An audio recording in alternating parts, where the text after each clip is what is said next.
Tiffany Kelly is founder of Beyond Bamboo, co-founder of Phoenix 17, author and speaker, and founding partner of RoundTable Global, to name but a few of her projects. Her first book, Shine, was published in 2020, and she's an inspirational speaker leading women's empowerment workshops, leadership summits, and innovation think tanks towards social change. She's spoken at female empowerment events to raise awareness of and prevent human trafficking, and facilitated partnership collaborations for Unilever and DFiD Global Transform Initiative, aiming to provide clean water and sanitation to 100 million people by 2025. Her most recent speaking engagement was at the World Economic Forum in Davos, and she joins me today. Welcome, Tiffany. Hi, Tanith. Wow, that all sounds really tiring, doesn't it? When you read it out like that, there's a lot going on. Yeah, there sure is. And so let's get straight into the detail of it, shall we? Tiffany, this edition of AwareNow is all about showing up and speaking. So tell me first of all about your fear of public speaking, and how you've managed to deliver the Global Summit and TED Talks, including speaking, moderating, and being a panelist at the World Economic Forum in Davos last month. So it's quite interesting actually, because I developed a fear of public speaking. When I was a kid, I was fine. I'd jump up on stage and, I'd sing and dance and perform in front of anybody. And then I think, our limiting beliefs grow as we age.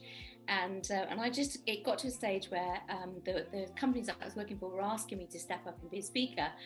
And because when I was just talking normally to them, they were like, "You're so passionate, got our message out there."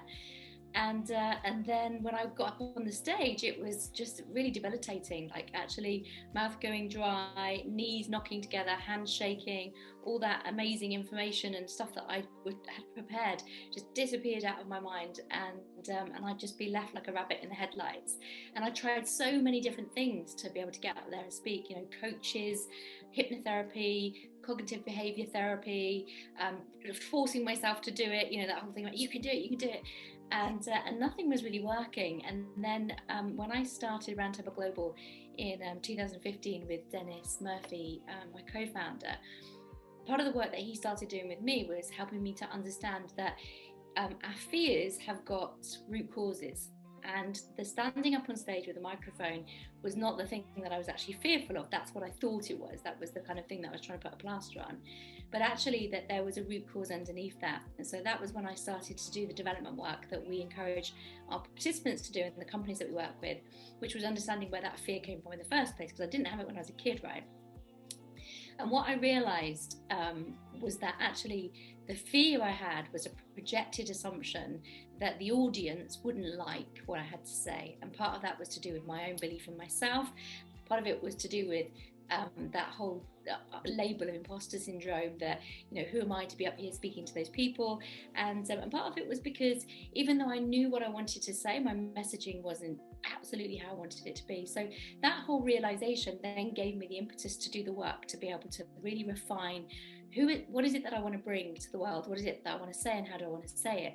And in that moment, a bit of magic happened in terms of stepping out of my comfort zone, but doing it in such a way that all of a sudden it wasn't about me, it was about the passion and the purpose and the magic that I was bringing.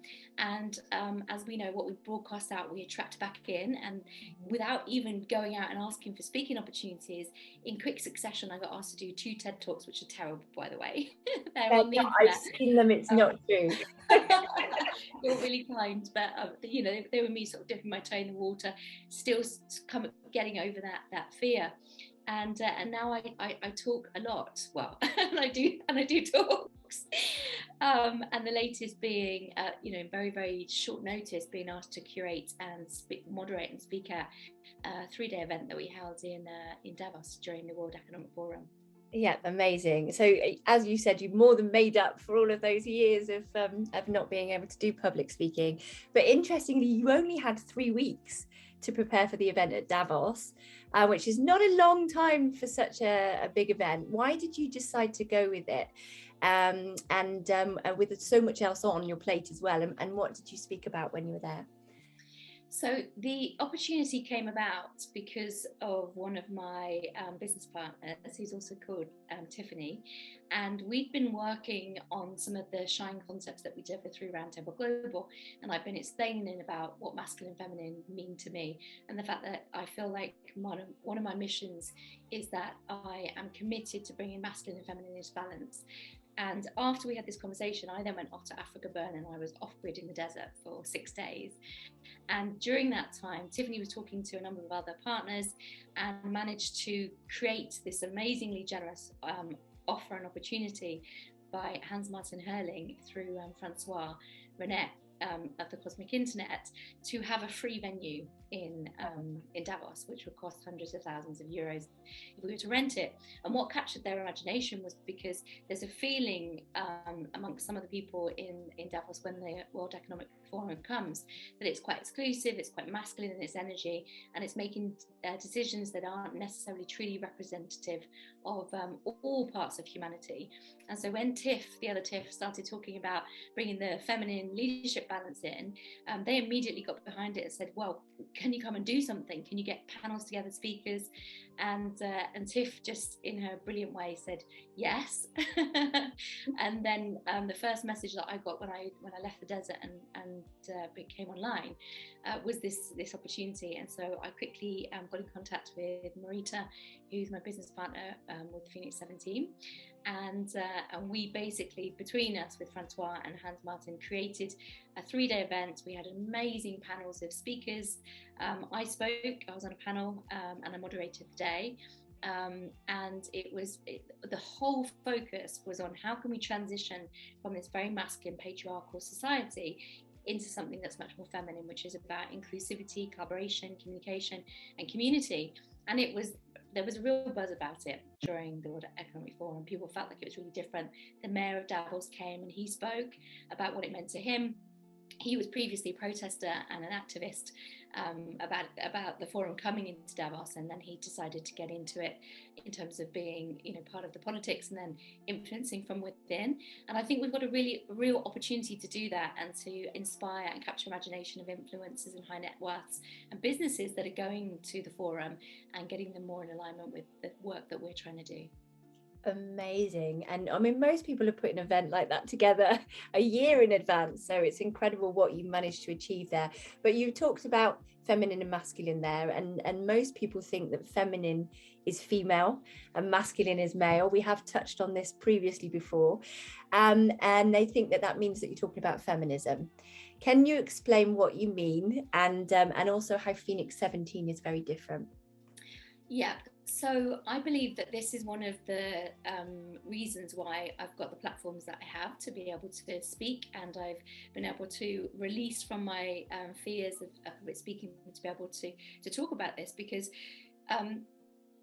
for years and years we've been fighting the fight for female empowerment, and the conversation has always been around gender and how do we get more women into leadership. And I think it's a really important conversation, but I think for me the next evolution of that conversation is less about women and more about humans, because I've been working in the corporate culture and government culture space for 24 years now. and what I've realized is that women don't want to step up into leadership roles in organizations if they feel like they have to be in their masculine. And also the men that are in very masculine cultures are feeling like they can't be in their feminine, which is to ask for help, to, stress, anxiety, depression, etc. is on the rise. And so just to help people understand, masculine and feminine are leadership energies. They aren't gender based, okay? But gender stereotyping means we've made women want to be more feminine and men want to be more masculine, or feel like they have to. So for me as a human being, my masculine is self. So what do I need for me? How do I make sure that I'm okay?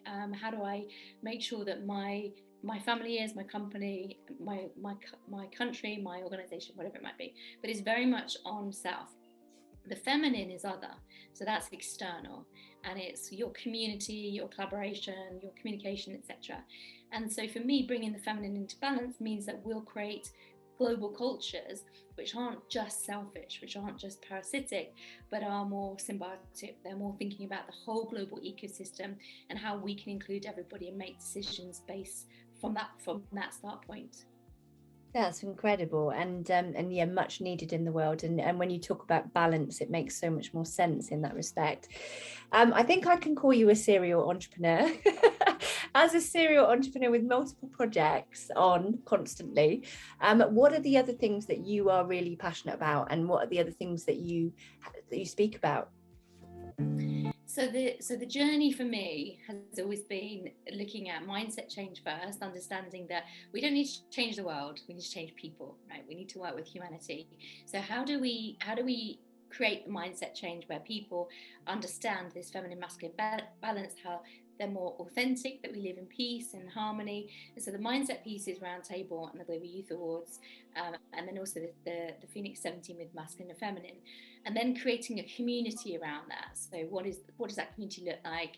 And then ultimately, once we've changed people, how do we thrive on this planet? How do we become more planet conscious?